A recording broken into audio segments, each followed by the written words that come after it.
frère, tu regardes les filles ou tu regardes les problèmes? Laisse-moi tranquille, Kevin, non. Je vais juste me présenter. Marcus, on est sans papier, on n'a pas le droit à l'erreur. Une fille qui te rejette mal, elle crie, les gens regardent, la police arrive. Je ne vais pas braquer une banque, Kevin. Dans la vie, il y a deux façons de regarder le monde. Certains voient les opportunités, d'autres voient les dangers. Kevin voit la peur, Cus voit la vie. Et souvent, ceux qui osent avancer savent une chose.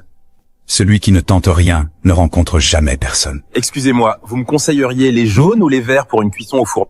Ça dépend de ce que vous voulez faire. Les jaunes, c'est plus sucré. Les verts, c'est plus ferme. Je vois que vous vous y connaissez. Vous cuisinez souvent, là? Elle cuisine. Et elle n'est pas seule. Vous cherchez quoi exactement? Je cherche juste à faire connaissance. Rien de mal à ça, non? Vous faites quoi dans la vie? Pour l'instant, je ne travaille pas encore. Vous ne travaillez pas encore? Vous avez quel âge? 28 ans. 28 ans. Et vous ne travaillez pas encore. Pourquoi vous ne travaillez pas? Tu n'as pas de papier quoi? Tu n'as pas de papier et tu veux draguer une femme sérieusement toi? Quand tu me regardes, qu'est-ce que tu crois que je vais foutre avec un sans-papier, moi? Vous avez raison sur tout ce que vous dites. Tout. Mais vous avez tort sur une chose, qui est... Je suis quelqu'un. Avec ou sans papier. T'as fini de te donner en spectacle, Sabrina? Non. Écoute-moi. Tu parles à un homme comme si c'était une ordure parce qu'il n'a pas de papier. Tu sais combien de gens dans ta propre famille ont traversé ça? Ton oncle Jacques, il est arrivé comment en France? Ta tante Marie, elle a mis combien de temps à régulariser sa situation, ça? Ne partez pas comme ça. Moi, j'ai eu mes papiers à 19 ans. Mais j'avais 12 ans quand on est arrivé en France, ma mère et moi. C'est cette année, je les ai pas oubliés. Vous vous appelez comment? Marcus, Sabrina.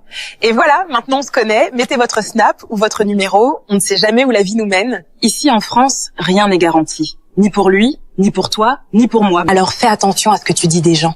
Les grandes histoires ne commencent presque jamais par de grandes phrases poinquées. Parfois, tout commence par une question simple. Un regard, un sourire.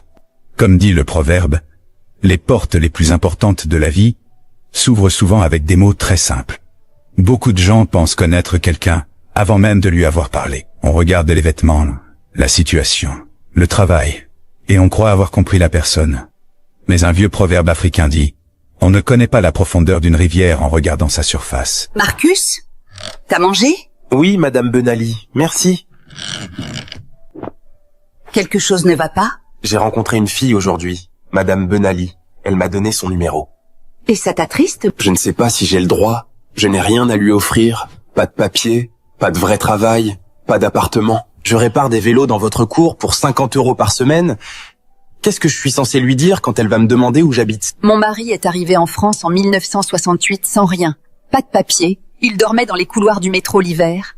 Aujourd'hui, mes parents sont mariés depuis 40 ans. C'était une autre époque. Les cœurs, c'est jamais une autre époque. Appelle ta fille, Marcus, et mange correctement. J'ai fait du couscous, il en reste. Les personnes âgées savent une chose que les jeunes oublient souvent. Les situations changent, mais le cœur humain reste le même. Hier sans papier, aujourd'hui citoyen. Hier pauvre, aujourd'hui stable. La vie a cette étrange habitude de surprendre ceux qui savent attendre. Envoyer un message peut sembler banal. Mais pour quelqu'un qui pense n'avoir rien à offrir, c'est un acte de courage. Car la plus grande pauvreté n'est pas de manquer d'argent. C'est de croire qu'on ne mérite pas d'être aimé. Dis-moi que tu n'as pas vraiment donné ton numéro à ce mec. Si.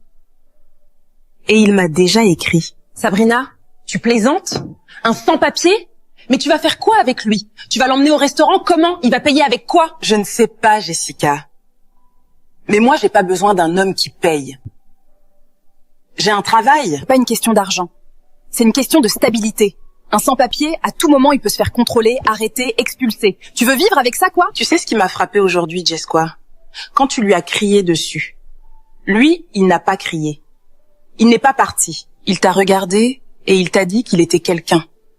T'as jamais eu un homme qui te tienne tête avec autant de dignité. Bonne nuit, Jess. Mais les relations qui marquent vraiment une vie commencent rarement dans le confort. Elles commencent souvent dans l'incertitude. Alors, tu lui as écrit? Elle m'a répondu hier soir, on va se voir samedi. Marcus, je t'aime comme un frère, mais pense à ce que tu fais. Je sors voir une fille. C'est tout. C'est jamais tout. Pour nous, c'est jamais tout. Si ça se passe mal, si elle te dénonce, si quelqu'un vous voit ensemble et appelle la police. Moi, j'ai Aminata. Et je sais même pas si demain elle sera encore là. Parce qu'ils peuvent venir n'importe quand. Kevin ne parle pas par méchanceté. Il parle avec la fatigue de ceux qui vivent toujours avec la peur au ventre. Quand on vit dans l'incertitude, on apprend à éviter les risques, même ceux qui pourraient rendre la vie plus belle. Mais tu as fait quoi comme étude là-bas? Droit. J'ai fait 2 ans de droit à Yaoundé. Je voulais devenir avocat. Avocat? Pourquoi ça te surprend? Non, c'est pas ça, c'est juste... C'est juste que tu ne t'attendais pas à ça d'un sans-papier. Ne t'en veux pas. Tout le monde fait ça. On voit les papiers avant de voir la personne. Derrière chaque migrant, chaque sans-papier, chaque inconnu dans une grande ville, il y a une histoire que personne ne voit. Des rêves abandonnés, des familles laissées derrière, et une promesse silencieuse. Construire une vie, coûte que coûte. Comme dit un vieux proverbe, le courage n'est pas l'absence de peur, c'est décider d'avancer malgré elle. Contrôle d'identité. Vos papiers, monsieur. Je n'en ai pas sur moi. Pas de papier. Vous venez avec nous. Il a le droit de savoir pourquoi vous le contrôlez. Madame, reculez. Je ne recule pas, je suis citoyenne française. Et je vous demande la raison légale de ce contrôle. Sabrina, laisse. Marcus. C'est pas la première fois, ça ne sera pas la dernière. Rentre. Il existe des contrôles qui ne cherchent pas seulement des papiers. Ils rappellent aussi à certains hommes qu'aux yeux du système, leur existence tient à un document. Et quand ce document manque, la dignité devient parfois la seule chose qu'il leur reste à montrer. On vous appellera quand on sera prêt. Cher Carnet, aujourd'hui j'ai été arrêté. Pas parce que j'ai fait quelque chose de mal, mais parce que je n'ai pas de papier qui prouve que j'existe. Pourtant je suis là, je respire. J'ai une mère qui m'attend. J'ai une femme qui pense à moi en ce moment. J'existe. Je suis Maître Lefebvre. Vous avez de la famille en France? Non, Des attaches? Un travail déclaré? je répare des vélos. Je vais faire ce que je peux. Mais je dois être honnête avec vous, Marcus. La situation est compliquée. Elle l'a toujours été, maître. Beaucoup d'hommes apprennent une vérité difficile. On peut être vivant, avoir une mère, des rêves, des souvenirs, et pourtant devoir prouver qu'on existe. Comme dit un proverbe africain, tant que le lion n'aura pas son historien, les récits de chasse glorifieront toujours le chasseur. Jess, ils ont embarqué Marcus devant moi. C'était quand ça? Ce matin. On sortait du café. Contrôle d'identité. Il est où maintenant? Commissariat de la Chapelle. Je sais pas quoi faire, Jess. Tu fais rien. Tu attends. Et s'il sort? Tu lui dis la vérité. Quelle vérité? Est-ce que t'as eu peur pour lui? Pas pour toi. C'est là que tu sauras ce que tu ressens vraiment. Il y a des amitiés qui disparaissent au premier problème, et d'autres qui commencent vraiment quand les problèmes arrivent. La peur révèle souvent les sentiments mieux que le bonheur. Parce que rester quand tout va mal demande plus de vérité que partir quand tout va bien. Aimer quelqu'un, ce n'est pas ignorer les risques. C'est décider que cette personne vaut le courage de les affronter. T'es resté là, toute la matinée? Où tu voulais que j'aille? Sabrina, tu réalises ce que ça veut dire d'être avec quelqu'un comme moi. Aujourd'hui, c'est un contrôle. Demain, c'est peut-être une expulsion. Je peux disparaître du jour au lendemain. Je sais. Et ça te fait pas peur? Mais ça me fait très peur. Mais fait très peur. Mais t'as pas le monopole de la peur, Marcus. Moi aussi, j'ai grandi avec la peur. Les hommes qui vivent longtemps dans l'incertitude développent deux choses très différentes. La fatigue et l'espoir. Marcus, comment ça s'est passé là?